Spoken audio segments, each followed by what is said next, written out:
আজ আমরা ঘুরতে ঘুরতে চলে এসেছি এমন একটা জায়গায় যার ইতিহাস অনেক বড়। তো আমরা কোথায় এসেছি বা আমরা কোথাকার ভিডিওটা দেখছি, এটা হচ্ছে হিন্দ মোটর অ্যাম্বাসেডর ফ্যাক্টরির যে পুরো অঞ্চল, এটা হচ্ছে সেই জায়গা যেটা আমরা ড্রোনের মাধ্যমে এই মুহূর্তে দেখছি। 1957 থেকে 2014 পর্যন্ত এইখানেই তৈরি হয়েছিল ভারতের প্রথম অ্যাম্বাসেডর, যা আজও বর্তমান সময় রাস্তাঘাটে কলকাতায় আমরা দেখতে পাই। তো চলুন দেখে নেওয়া যাক হিন্দ মোটরের বর্তমান পরিস্থিতি। এই মুহূর্তে আমরা যেই জায়গাটা আছি এটা হচ্ছে হিন্দ মোটর অঞ্চল, ঠিক আছে। তো এই যে টোটাল যে কোয়ার্টারগুলো দেখছেন, এটা হচ্ছে যখন আমাদের হিন্দ মোটরের যে মেন আকর্ষণ ছিল একটা সময়, যেখানে আমাদের অ্যাম্বাসেডর গাড়ি তৈরি হতো, সেই যে কারখানার যে শ্রমিক যারা থাকতো, ঠিক আছে, সেই শ্রমিকরা এই কোয়ার্টারে থাকতো। বিভিন্ন অফিসার লেভেল থেকে শুরু করে বিভিন্ন স্টাফ লেভেল থেকে শুরু করে তারা এইখানকার এই যে কোয়ার্টারগুলো দেখছেন এই কোয়ার্টারে তারা থাকতো এবং তাদের ফ্যামিলি নিয়ে বসবাস করতো। যেহেতু হিন্দ মোটর কারখানা বহু বছর আগে বন্ধ হয়ে গেছে, তো এই অঞ্চল থেকে প্রচুর মানুষ চলে গেছে।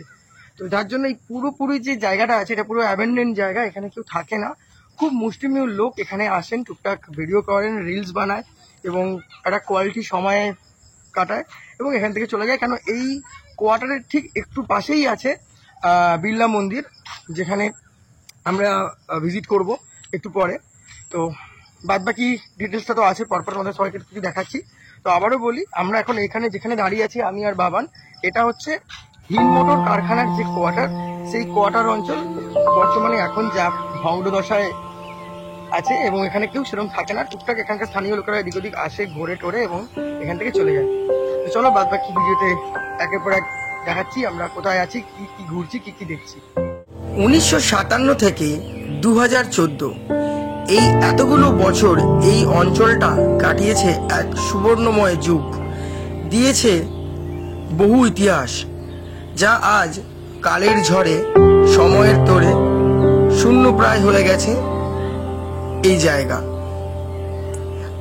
একদা এক সময় এই যে কোয়ার্টারগুলো দেখছেন, এই কোয়ার্টারগুলোতে থাকতো নানান জায়গা থেকে আসা চাকুরিজীবী সমস্ত শ্রমিক মানুষরা, যারা এখানে একটা শহরের মতো করে তুলেছিল, যেখানে রোজ হতো হই হই, কলরব, আনন্দ, উৎসব, সব কিছু মিলিয়ে একাকার, যা আজ ইতিহাসের পাতায় কোথাও না কোথাও যেন হারিয়ে গেছে। আজ এই অঞ্চলে নেই কোনো বৈদ্যুতিকের ব্যবস্থা, নেই কোনো মানুষজন, শুধুই আছে শূন্যতা আর এক বিষণ্ণতা ভরা পরিবেশ। তবুও প্রকৃতি যেন এক অপরূপ সাজে এই জায়গাকে সাজিয়ে রেখেছে।